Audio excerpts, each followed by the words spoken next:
Tony. We're going to actually do a Sukkot Yoga. Yay, Sukkot.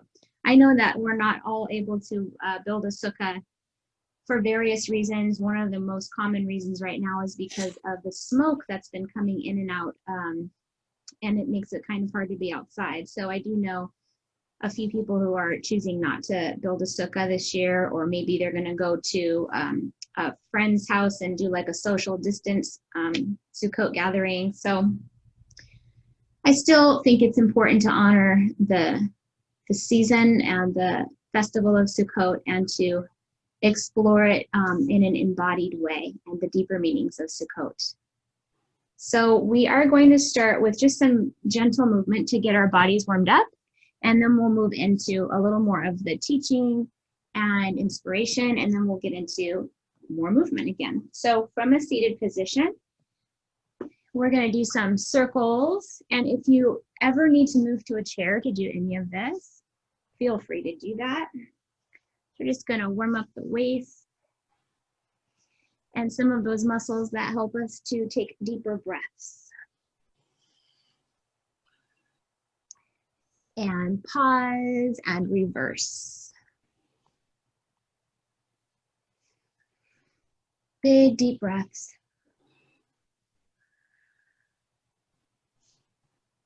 And pause. And bring one hand to the floor and the other hand up. Reach, reach, reach.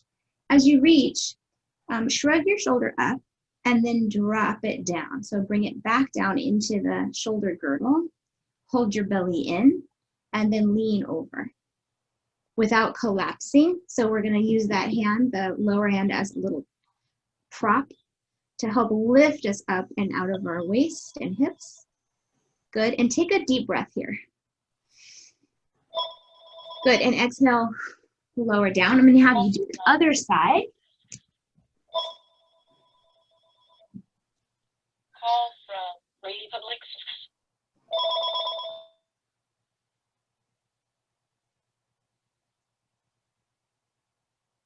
And keep doing that. Just keep going from side to side, taking a nice deep breath as you're in that extension.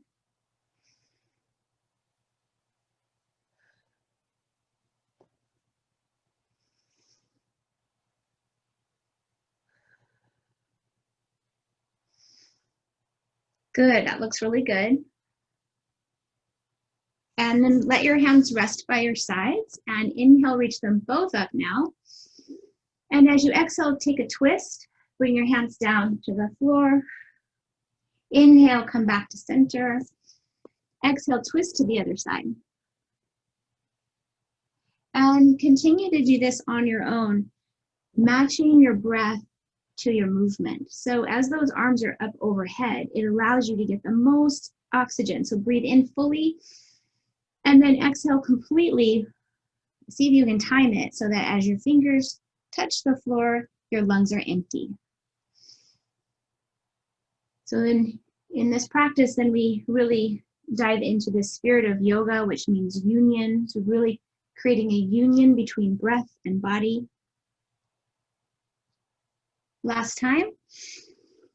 Next time you come up to center, exhale your hands to your heart. Good, and then just do a little neck rolls, chin toward the chest.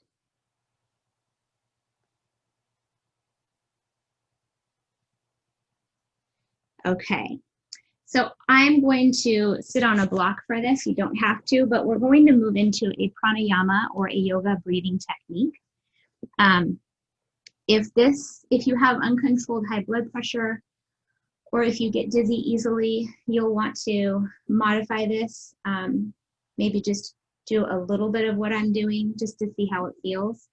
And if it's not a good match for you, then I encourage you just to breathe in nice and full and hold your breath for a couple of seconds and then exhale. So we're going to build some energy in the body today, build energy and joy. So we're going to do something called skull shining breath. Yes, skull shining breath, or Kapalabhati. So whichever you remember more.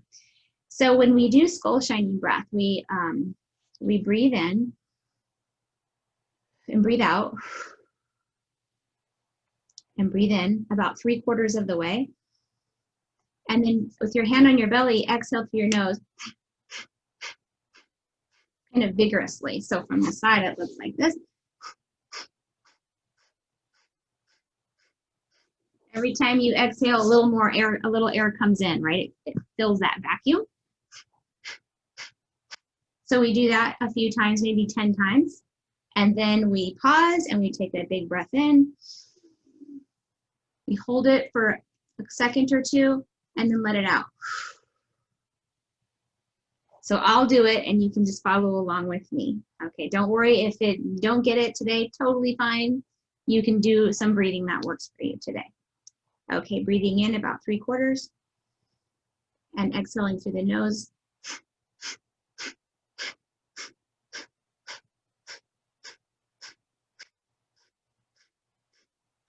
Pause, breathe in, hold, and release. Again, breathing in about 3/4 of the way. Begin exhaling through the nose. Contracting the abdominals every time. This really strengthens the core. And pause, breathe in, hold, and release. So we'll just do that just a few times, a little introduction. Notice how you feel, notice your energy. Let your breathing come to a natural rhythm. Let your eyes close if you'd like to, and just sit breathing naturally for a couple of moments here.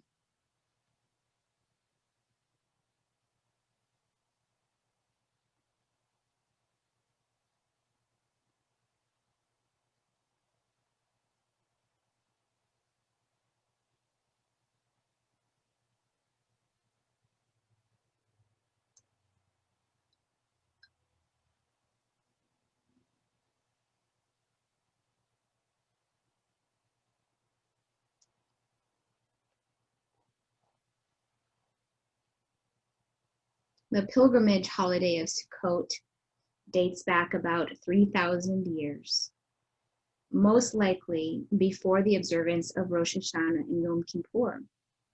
It's a festival, celebration of our harvests, a time to commune, to sit outside under our temporary shelters, and share our bounty with others, to eat, to drink, and we are actually commanded to, in the Torah, to be joyful. Ve'samachta behagecha. We're commanded to be joyful. Interestingly, along with the mitzvah to be joyful, we are also commanded in the Torah. We are commanded to read Ecclesiastes, to read the wisdom. In Ecclesiastes in Hebrew is Kohelet, and to read this beautiful writing of Ecclesiastes, which we are going to take a piece of the more well-known Ecclesiastes and explore that today. But the interesting thing is that these two mitzvot seem like they're in contradiction to each other. So on one hand, we're asked to be joyful, and on the other hand, to read this piece, which is thought to be rather dark. It's thought to be a rather dark piece. It actually points to this idea or this thought that life is meaningless. There's just no meaning to it at all. And it does reflect the paradox of being human, of being part of the universe that's always in process. But if we were to look more closely at this piece of writing, we might see that we're being commanded to be fully present to all of the cycles of life, rather than just holding on to those pleasant experiences. Because it's in those darkest hours that we are able to find our deepest inner light. It's in our grief, our deep grief moments, that we find our strength and our humanity. And it's in those broken pieces that we begin to recreate and to rebuild.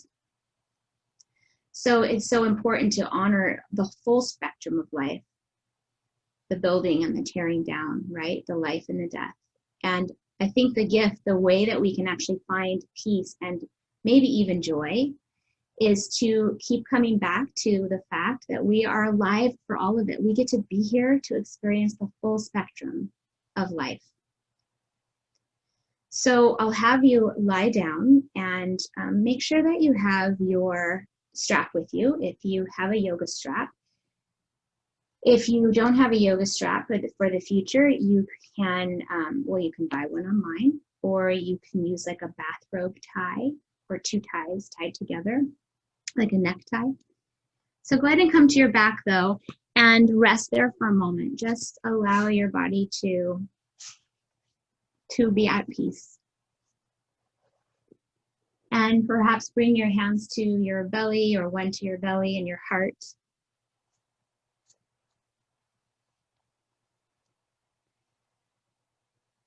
And feel the weight of your body on the floor, on your mat.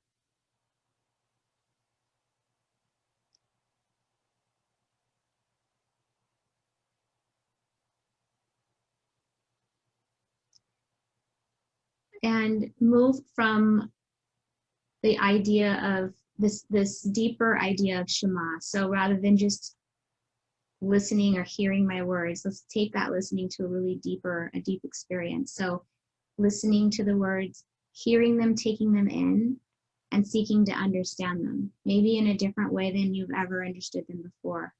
And allow the words to just enter your being, if you will. There is a time for everything, and a season for every activity under heaven. A time to be born and a time to die. A time to plant and a time to uproot.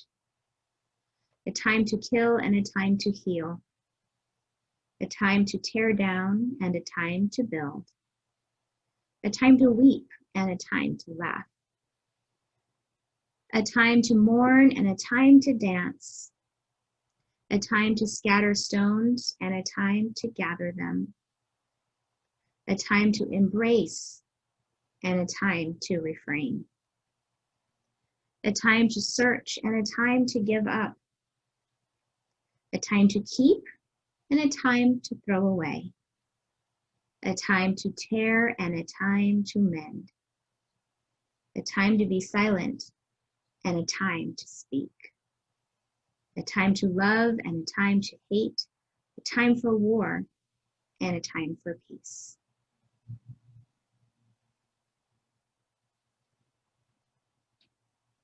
And perhaps as you heard those words, these old words of wisdom, that you might have resonated with a few. And maybe you're in one of those times.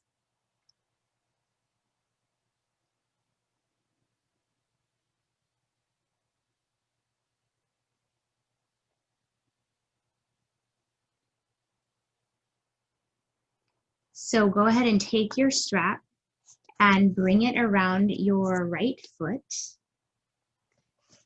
And we'll start to open up the legs, the muscles of the legs, because today we are going to practice instability.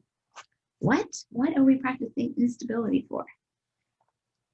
We're going to practice the practice of finding balance and knowing that the balance is impermanent and that we're always working toward balance, always working toward stability in a world that is pretty unstable, right? So you've got the strap around your right foot, and your left knee could be bent or it could be straight. Just straightening that right leg as much as you can and allowing your shoulders to slide down your back. And just start to gently, slowly, slower than you think you should, start to move the leg. Let's start doing this in a figure, like a figure 8 or an infinity symbol. We'll just go from side to side, connecting to your breathing.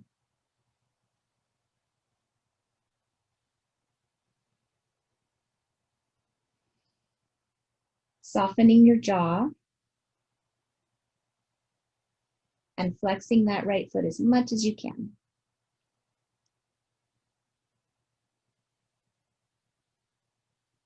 With the straps in both of your hands, go ahead and bring your leg across your body just a little bit. We're talking about maybe 6 inches, maybe less. And you're going to keep your right foot flexed quite a bit and press the base of your foot into your strap. It's almost like you're trying to extend the leg out of the hip socket a little bit more. And we'll get into that outer hip.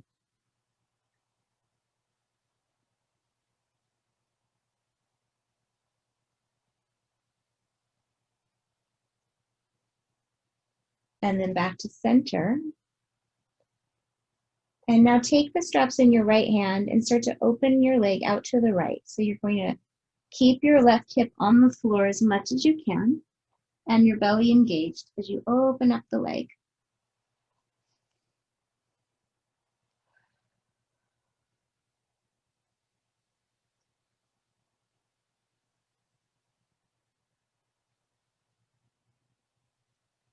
Feel an opening in the inner thigh on that right side.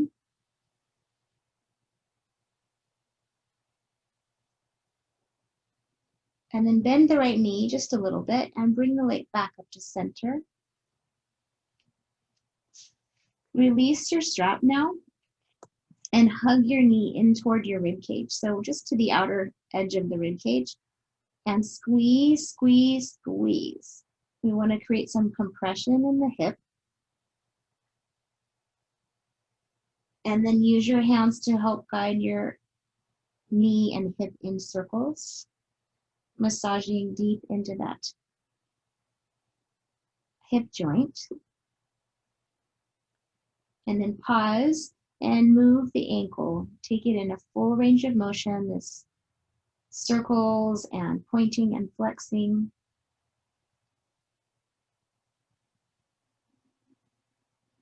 And then take your left hand and guide your knee across your body. So you're coming into a gentle twist. And your right arm can come out to the side, and feel free to use your block if you need to under your top knee, or you can not use the block, whatever feels good.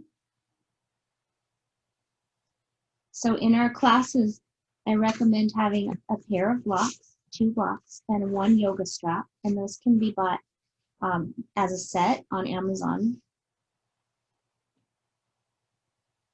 And then some kind of a massage ball. Please feel free to email me if you want to know more about the brands that I like to use that I found have lasted much longer than others.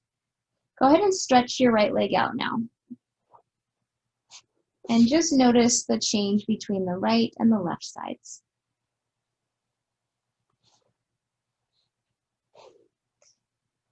And then take your strap, bring it around that left foot, right in the middle of the arch there.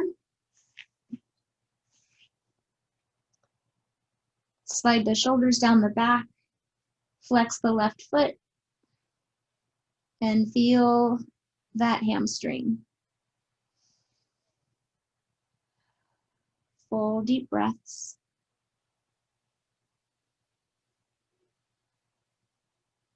Starting to draw some infinity symbol,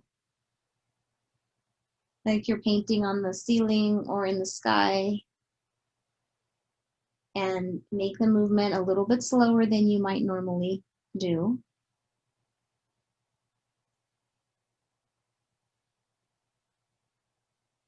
I think we're much more accustomed to speeding up rather than slowing down, so it's good to remind ourselves. And then pause. With the straps in both hands, go ahead and bring the leg across your body just a little bit and really press into the strap. Lengthen the leg, flex the foot.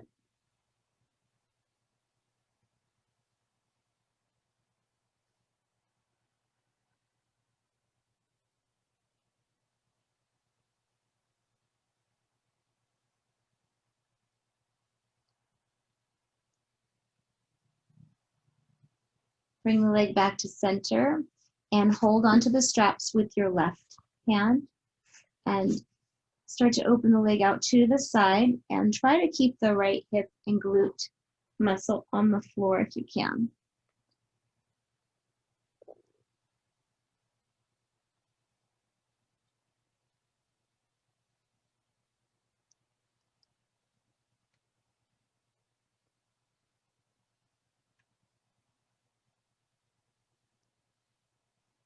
Bend that left knee just a little bit and bring it back up.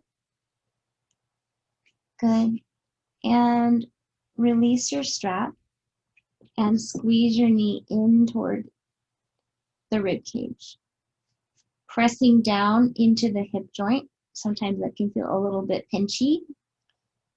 So just giving yourself enough compression that feels comfortable. And then doing little circles, helping your knee and hip move in circles both directions.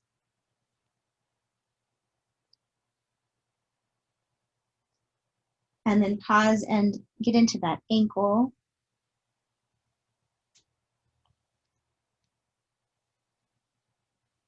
Circles and pointing and flexing.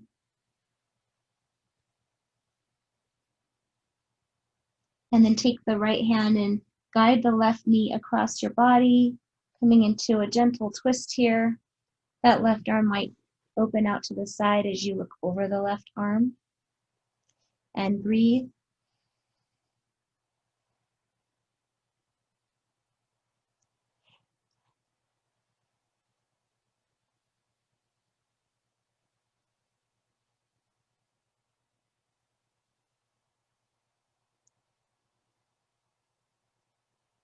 And then engaging the core just a bit as you bring the leg back to center, and then extend it to meet the right leg. So you're just lying flat on the floor.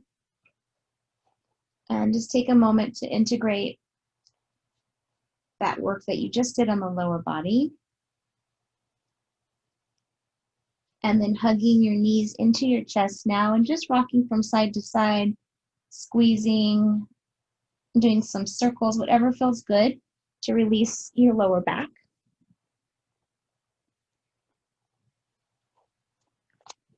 And then we're going to slowly turn to the side and onto your belly. So here is where you might use your strap. I'm going to demonstrate how to use your strap for one of our stretches. So keep that handy. If you don't have a strap, it's okay. You can go without a strap for today. So on the belly, we're going to take a couple of Cobra Poses. So we want to bring the legs together and squeeze the legs, and the tops of the feet are on the floor. And the shoulders are going to slide down your back. So they're far away from your ears, and those elbows and hands are very close to the rib cage. So I want you to Velcro those together. Your neck is going to stay long, and your belly is going to suck in and up. So with your lower body nice and firm, start to lift the chest and the head off the floor, still looking straight down with your eyes, your gaze maybe a foot out in front of you. So this keeps you from cranking your neck in an upward position. So if you're able to press the tops of your feet into the floor and lift yourself a little higher, and then lower down, forehead on the floor. Take a breath. And then firm everything up again, suck the belly in and start to come up. Keeping the elbows and the hands close to the body, you'll lift the hands off the floor just a little bit, just so you're not touching the floor. And we're getting into those strong spinal muscles. Good, and lower down. Rest your cheek to one side. So Cobra Pose is also really a potent exercise for reducing tension in the neck and restoring proper posture, because those muscles tend to get pretty weak between the shoulder blades. So we're helping that as well. We're going to take one more, setting your whole body up, getting ready to lift off the floor. And lift the hands if you're able to, and you can stay like that, or you can extend your arms back behind you. And breathe, and lower down. Good. And just take a couple of breaths here. Bend your knees and wave them from side to side or crisscross them to release the lower back. So let's take a child's pose just to release some of that back tension. So come into child's pose.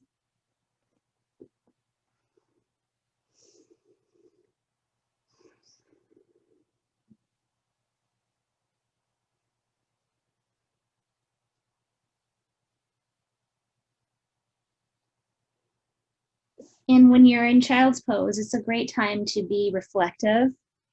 So just taking a moment to come back to the Ecclesiastes writing and notice where you are in life, in one of the ends of the spectrum.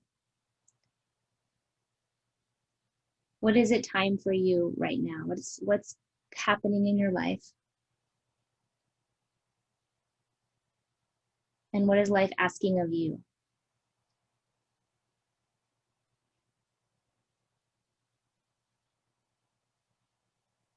And in that, can you sense a potential for a seed of joy or peace?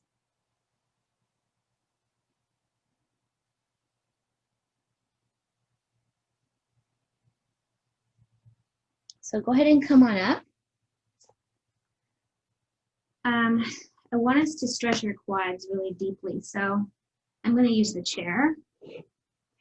So let's see how I want to do this. Probably the seat facing. And we'll start with, we're going to kneel. So we'll start with the right foot forward. And so if you see, sometimes we'll come into a deep lunge like this for the hip flexors. Today we really want to target the quadricep muscles. So in order to do that, we stay upright, shoulders over the hips, everything kind of in right angles. So my knee is over my ankle and the front leg as well. Yeah, this chair is going to be good. So having the chair close to you. So here it looks like not too much, right? But if we tuck our tailbone, if you tuck your tailbone and imagine just tilting your pelvis underneath you, you'll get more into the front of the hip here. And maybe more into the quad. And breathe.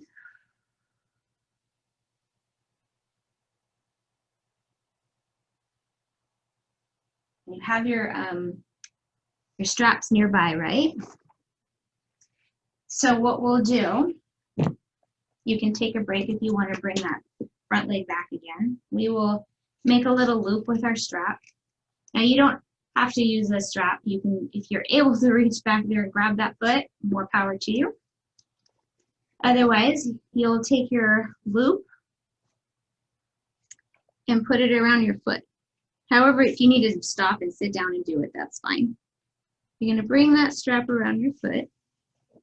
We've done a standing version of this before, some of you might remember. And then I've got my strap over my shoulder on the same side. And then I'm going to bring that right foot forward. Now what's kind of nice is I can kind of lean into my chair just a little bit. And I'm going to start, this is quite a stretch already, I will tell you what. But some of you might pull your strap a little closer. Getting your heel closer to your butt. Maybe you'll at some point be able to reach back for your foot. And one hand can stabilize you and one hand can pull the leg in. But wherever you are, as long as you're getting a quadricep stretch, it's okay. Just take good care of yourself, because we know this is a little bit of a balanced posture as well. Good. And release. Let's go ahead and sit on your rump, your bottom. Stretch that leg out. Maybe massage your knee a little bit. And then we'll bring that strap around the left foot. The right foot, sorry. And over that right shoulder. And then bring the left foot forward this time. So then we're all set up. And we're in right angles here. And this is a nice way to start. So rather than going right into like a deep quadricep stretch, we start here. So we let the body know, hey, this is where we're going, just easing ourselves into it. And this might be where we stop. This might be totally enough. Balance is possibly a little easier when you tuck your toes underneath on the back, maybe. Breathe here, tuck your tailbone and press imagine your sits bones just scooping underneath you.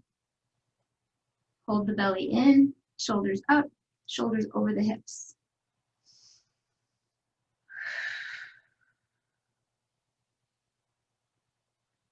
Again, this might be right where you stop. Or maybe you'll hold onto the chair with your left hand and start to bring the strap over your shoulder until you get really into that quad.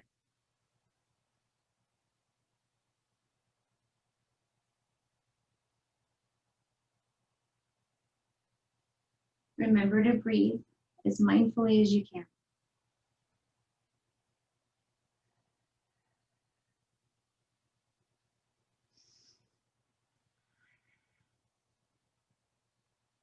Good, and release. Go ahead and sit on your bottom again. Shake out your legs, bring them out in front of you and just jostle them. And take soft fists and just do some tapping on those quadricep muscles, a little gentle soft fists. Bringing blood supply back to those muscles.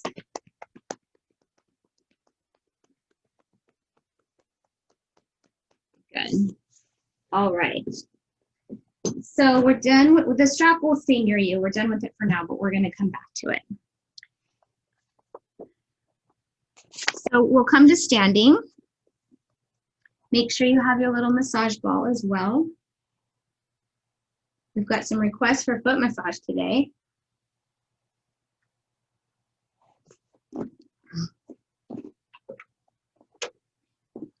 So if you don't have a ball, then I recommend just sitting in your chair and using your thumbs and your knuckles and getting into your feet as we work with the ball.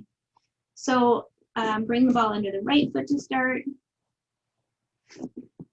and just ironing out any sore spots in the foot.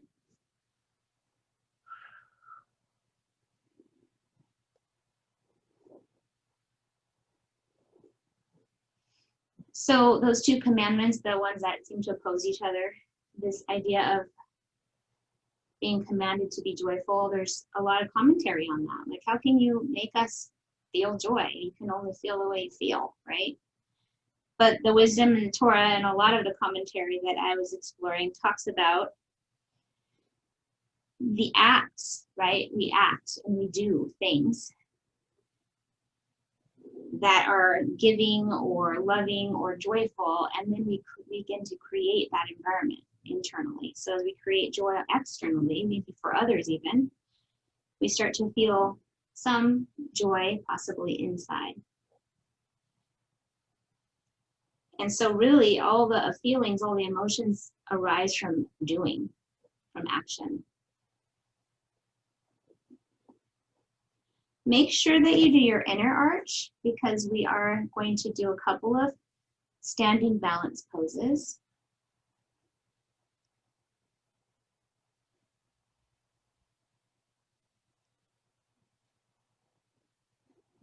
And then what I like to do is bring the ball right under the ball of the foot. So at the bottom of the toes, and then bend that knee and just start to press down and allow the toes to just drape over or curl over the ball.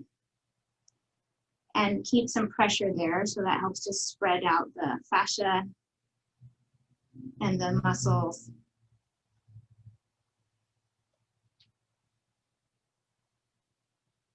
And release. And switch over to the other side.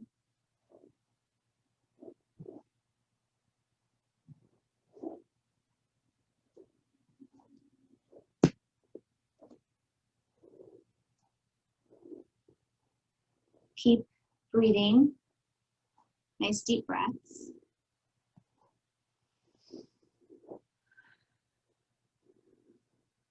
Always knowing you can pause on a spot that's particularly sore and give it a little extra time.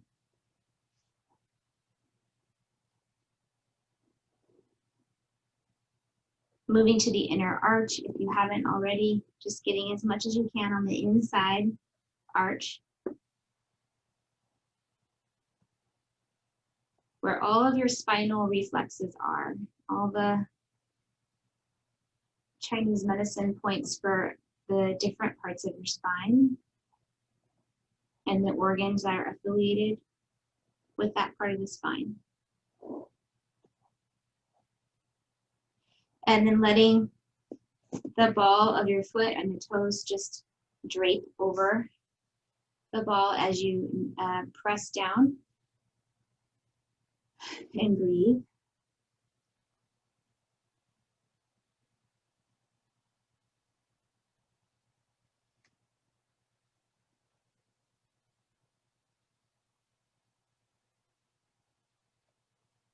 Good. And then just stretching the top of the toes, curling the toes under, and just a gentle press from side to side. So you stretch the top of your feet and also the tibialis anterior, which is the basically the shin muscle. You know, where we get our shin splints from time to time. So stretching those muscles, doing some more circles with the ankles with the foot on the floor. So that circle goes from the ankle to the knee to the hip, everything in movement. Good, and then change sides.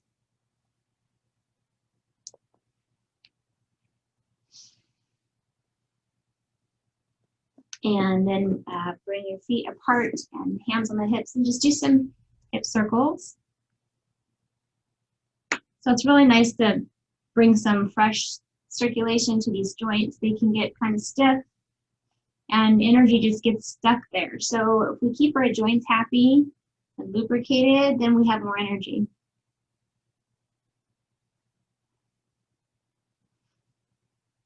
Go side to side. Good. And bring your feet back underneath your body here. The ankles lined up with the hip bones. And inhale, reach your arms up. Good, and exhale, dive forward with a flat back. And let your head go. And take a couple of breaths here.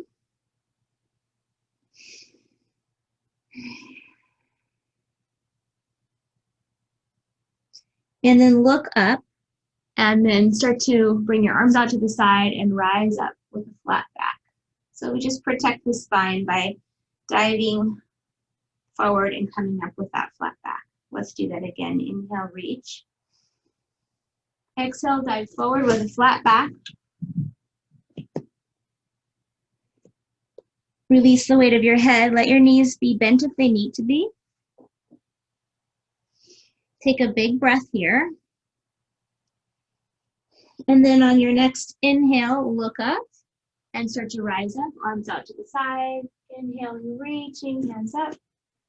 And back to the heart. Good. Let's do our 3 thumps to regulate the immune system. So finding your collarbones, and then right under the collarbones, these little spots, kind of soft tissue. We're going to tap vigorously. Take some deep breaths in and out. And then center of the chest, same thing. You'll take a deep breath in and then let out an ah sound. Ah, good. And now knocking on the sides of the ribs, halfway down. Tapping, knocking, waking up that spleen meridian. So all these 3 points work together for the immune system. Shake out your arms. Good. So we'll come into our chair pose. And to do chair pose, if you have a block, go ahead and use it. So we just want to remind our inner thighs to be part of this pose. If you don't have a block, it's okay. You can just pretend you've got a block, keep your legs about as far apart as the block, the thin side. It's about 4 inches, 3 or 4 inches. Good, I'm gonna go sideways. So we want to pull the belly in and start to sit back in an invisible chair or bench. And as we do that, the weight's gonna come to the heels. The arms can come up or bring them to the heart. We haven't really warmed up the shoulders yet, so if you also wanna bring them just out to the sides, you can do that.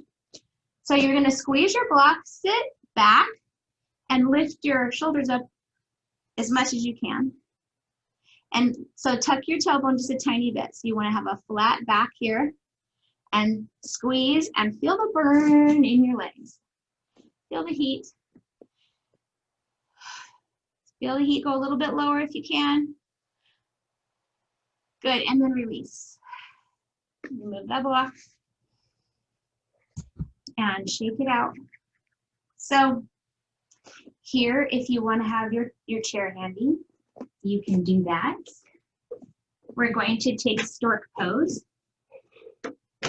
So just pick, let's stand on the right leg first. So the chair will be on your right side if you do that. So I'm not mirroring you. And only use the chair if you need it. So if you're on a mat and also on a carpet, balance is going to be much more challenging. So try to not stand on your mat. If you have a floor available that's, I don't know what to say, like wood floor or linoleum or something. So we're going to lift the left knee. So it looks like this from the side. Little right angles happening here. And arms are going to come out to the sides and belly comes in. So squeeze the standing leg. So that muscle we stretched earlier, the quad, now you want to activate it, squeeze it. You're going to feel your kneecap lift up off of that lower leg. Draw the shoulder blades together and move your palms so that they face forward and breathe. Good, and release. We'll take the other side. Feel free to move your chair if you're using one. Lifting the right knee and squeezing the left leg. Also feel the bottom of your left foot really rooting down into the mat or the floor. Spread your toes. That foot should be ready for some balance poses. It's nice and open. And then whatever your arms want to do, breathe, pull the belly in, feel your strength, and feel the challenge of staying in balance, this dance between stability and instability, and release. Go ahead and shake it out.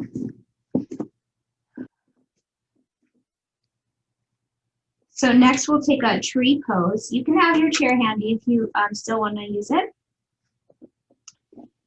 So let's do right leg, standing leg, and then that left foot can stay on the floor if that works for you, or calf, or inside your upper thigh.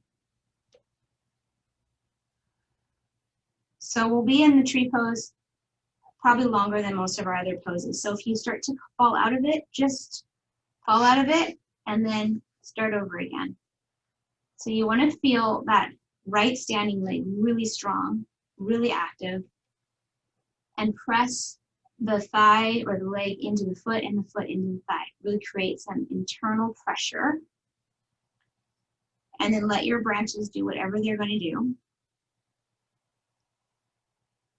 And breathe.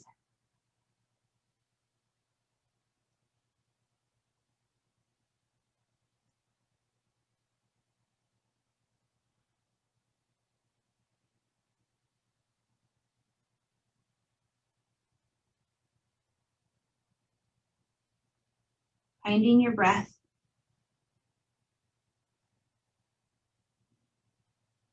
And release. And shake that leg out. And when you're ready, taking tree or Vrikshasana on the other side. Building your pose, starting from the ground, from the earth beneath you, rooting into that gravity and growing up out of that. So I'm going to recite this poem from one of my teachers, Rabbi Ruth Adar. She's a lovely human being. She wrote, "My body is a sukkah, a fragile home. It trembles and sways unreliably, but the beating heart endures. Ufros aleinu sukkat shlomecha. Shelter us with your peace. In these frail bodies, shelter us with knowledge and wisdom. Shelter us. Amen." Go ahead and come out of this side. Take a deep breath.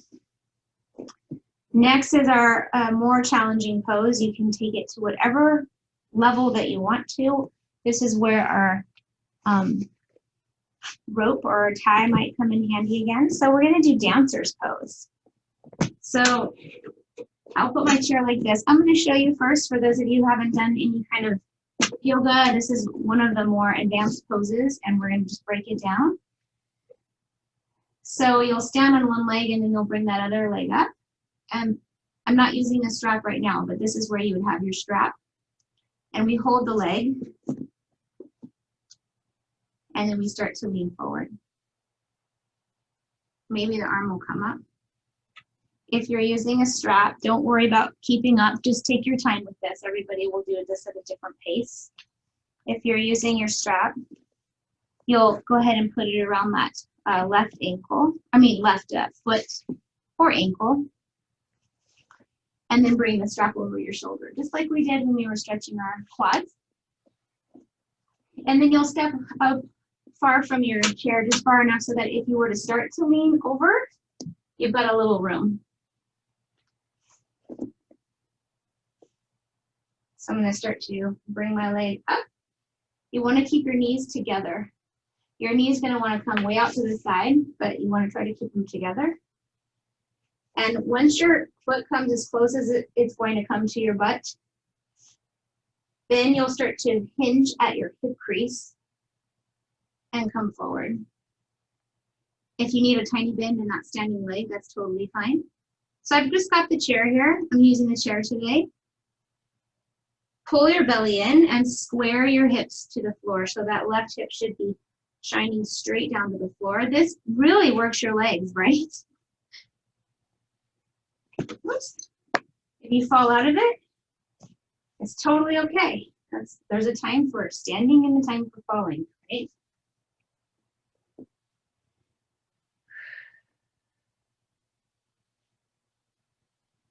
Gazing in front of you at something that's not moving. And then coming out of it when you're ready. Shake out that standing leg. And then changing sides when you're ready.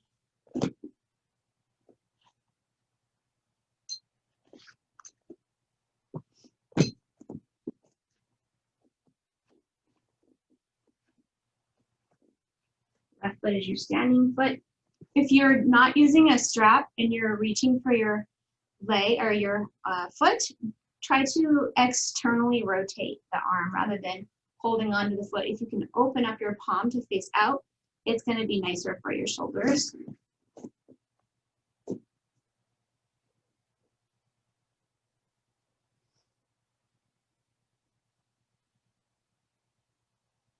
And breathe.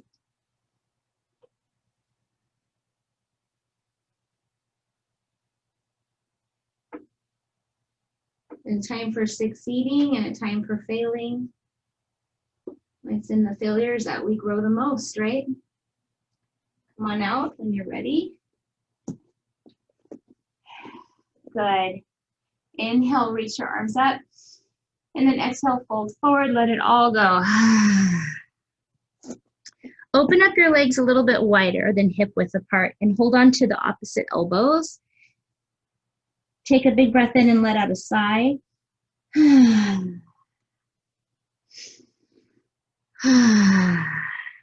Good.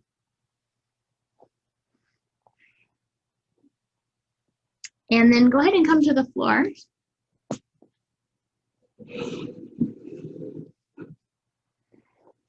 And come to your backs. With your knees bent, your feet on the floor. Feel the stability of the floor. Not far to fall from here, right? Arms out to the sides. Take a few breaths here.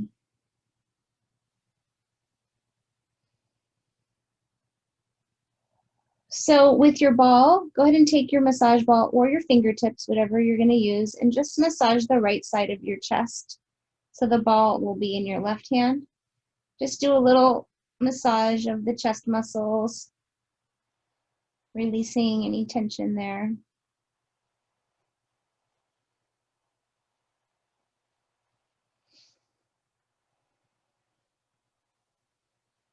And then changing sides. If you're using your fingertips, just doing a little massage all along from the breastbone out to where the arm bone starts. Getting into those pectoral muscles.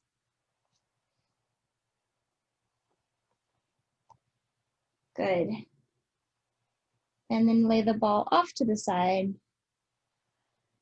Squeeze your knees into your chest, and then let your knees fall to the left side, arms in a T.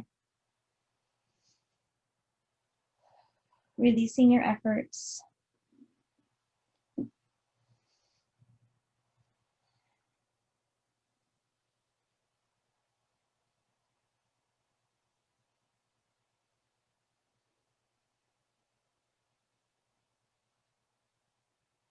Bring that top knee up, followed by the bottom knee. Bring your feet to the floor and lift your hips and shift them over a little bit to the left.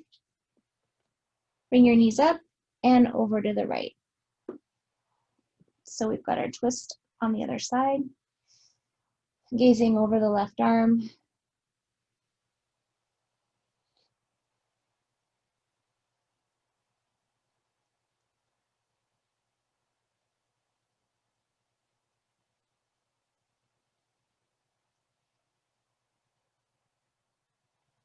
And then bringing the knees back to center. Straighten out your hips. Take a moment if you have any other stretches that your body needs right now before Shavasana, before your final resting pose. Go ahead and take those now. One option that often people choose is to take the block under the hips for just a supported bridge pose, or legs up, just to get that return of blood back to the heart and the lungs. But it's not necessary, just if you want to do that. Otherwise, any last stretches your body needs, and then when you're ready, resting on your back. Also, you can use your chair for a nice extra yummy Shavasana by bringing your legs really, really close to the seat of the chair so that the chair holds the lower body. Just finding the most comfortable position that you can for the next few moments as you take the most important pose in yoga, the one where we don't do anything, we just integrate and rest.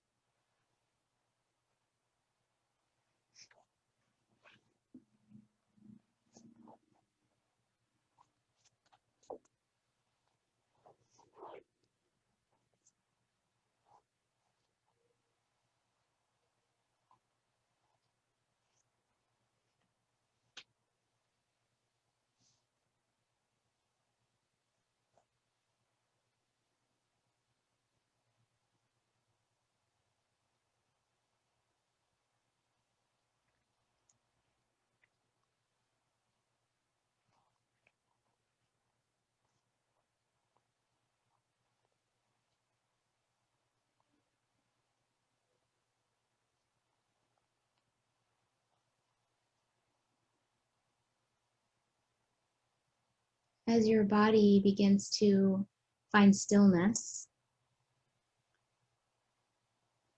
as your muscles release, as your breath softens, letting go of all the effort of your practice.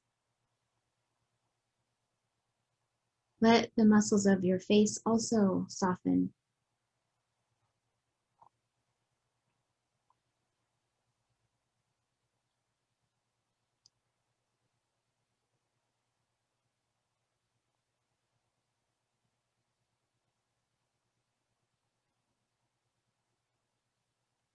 Where do you find unshakable joy?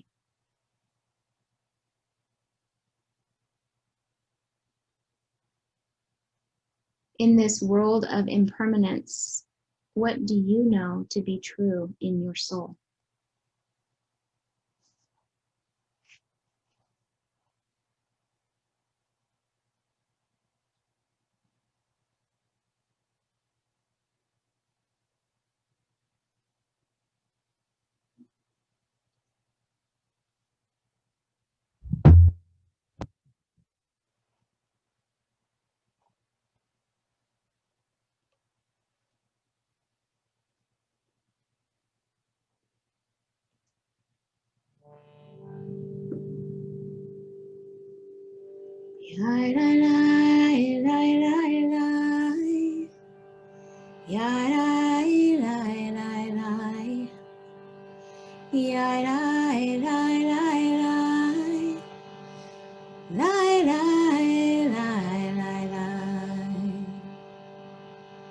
Peace in my heart, peace in the world, joy in my heart, joy in the world. Shalom belibi, shalom ba'olam, simcha belibi, simcha ba'olam.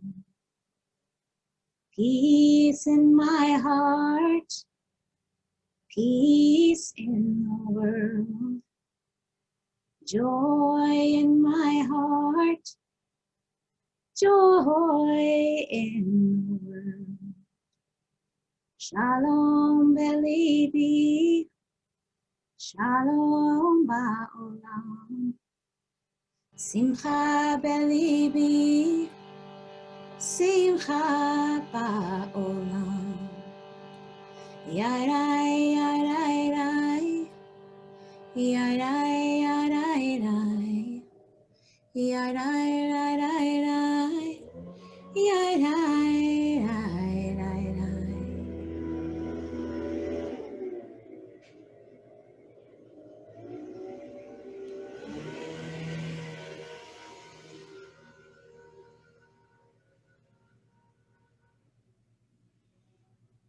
And taking a couple of deep breaths.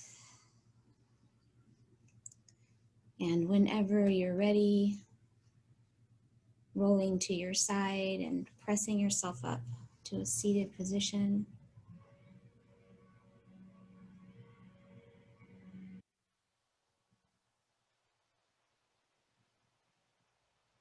With your hands at your heart,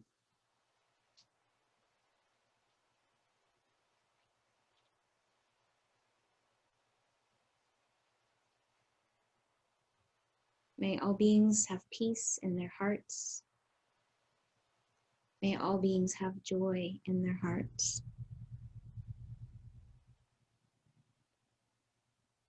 May all beings know freedom.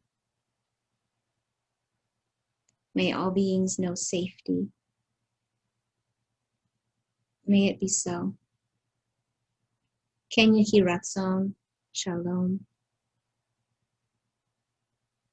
Chag Sameach, everyone, however you observe Sukkot this season.